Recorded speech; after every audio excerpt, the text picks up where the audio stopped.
Ian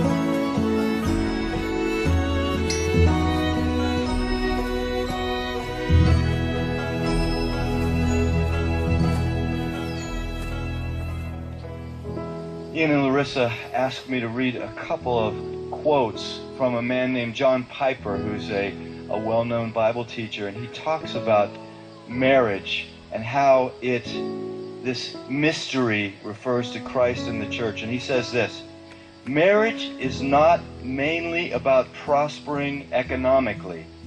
It is mainly about displaying the covenant-keeping love between Christ and his church. He says, knowing Christ is more important than making a living. Treasuring Christ is more important than bearing children. Either way, it is short.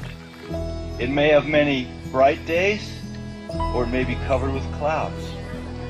But if we set our face to make of marriage mainly what God designed it to be, no sorrows and no calamities can stand in our way.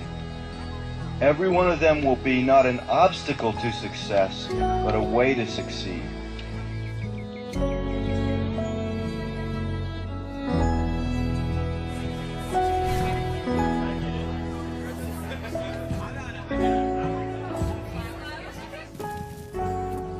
The beauty of the covenant-keeping love between Christ and his church shines brightest when nothing but Christ can sustain it.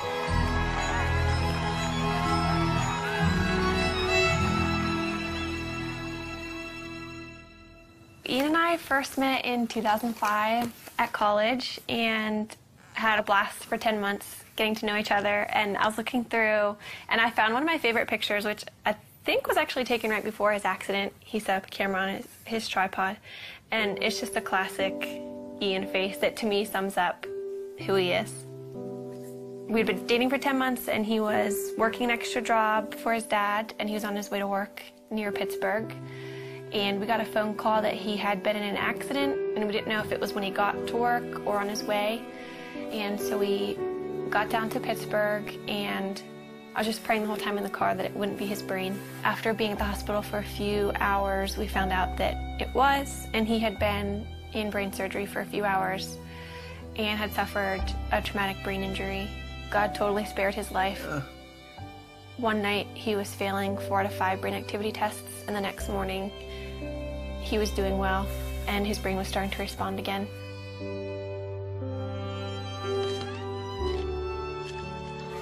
I moved in with his family after the accident, so I was really involved in his therapy and just did whatever I could to make his life fun. We'd go out on dates, and looking back, it's weird because he couldn't talk and he couldn't eat. So we probably looked like complete weirdos being on dates, but we had a blast, and I just talked to him all the time. I knew that before Ian's accident, he was very serious about marriage and was ring shopping, so I knew where he was, and that helped me so much. After he couldn't talk, I knew that he loved me, and I knew where he wanted the relationship to go because we were dating very intentionally. We just prayed that marriage would someday happen and watched all of our friends get married and start having families. That was challenging, but we just tried to hold out hope that that would be us someday.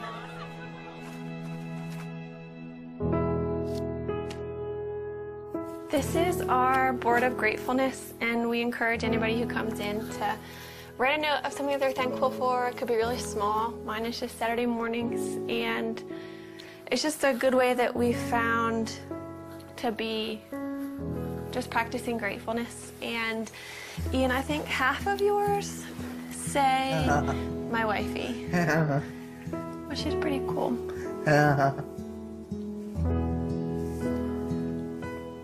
We decided that we couldn't really consider marriage as an option until Ian was able to communicate. But if he could communicate with me, then we could have a marriage, knowing it would be really different. But as long as Ian could talk to me, then we could make it work. So once Ian began communicating, it became a little bit more of an option. And then we just kind of watched Ian progress. I want to be. How are you? Yeah. What? How was your day? Yes. A conversation I had with his dad, it was one of those conversations where I realized this could happen. Then that August, his dad was diagnosed with brain cancer. And at that point, his dad's biggest concern was Ian and I, and whether or not we were going to get married or step away from our relationship. He wanted us to make a decision to move our lives in some direction.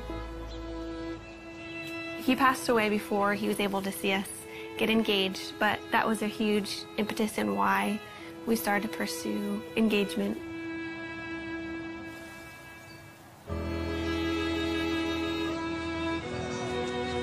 Throughout premarital counseling, we just used this momentary marriage.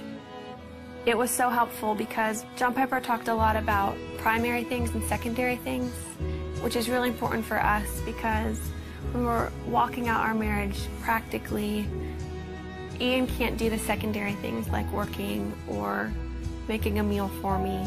Everything that's primary, though, he can do, which is leading me spiritually. Ian always comes back to the foundational truths of who God is and kind of reels me back in from my emotions, and that's the most important thing.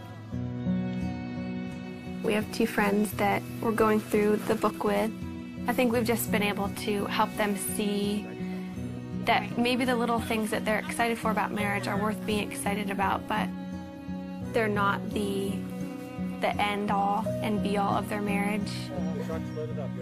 But we also have so much to learn, and we're learning from them and things that they share because our relationships are different and we can glean different things from each other. I think what helped us in deciding to make this commitment to each other, at least for me, is knowing that Ian wouldn't have left me if the roles were reversed, and that we love each other and we know that God's going to be faithful to our marriage. We're able to love each other with, I think, a more Christ-like love because of Ian's disability, and just to understand that picture a little bit better than if you were healthy. Yeah. Do you agree?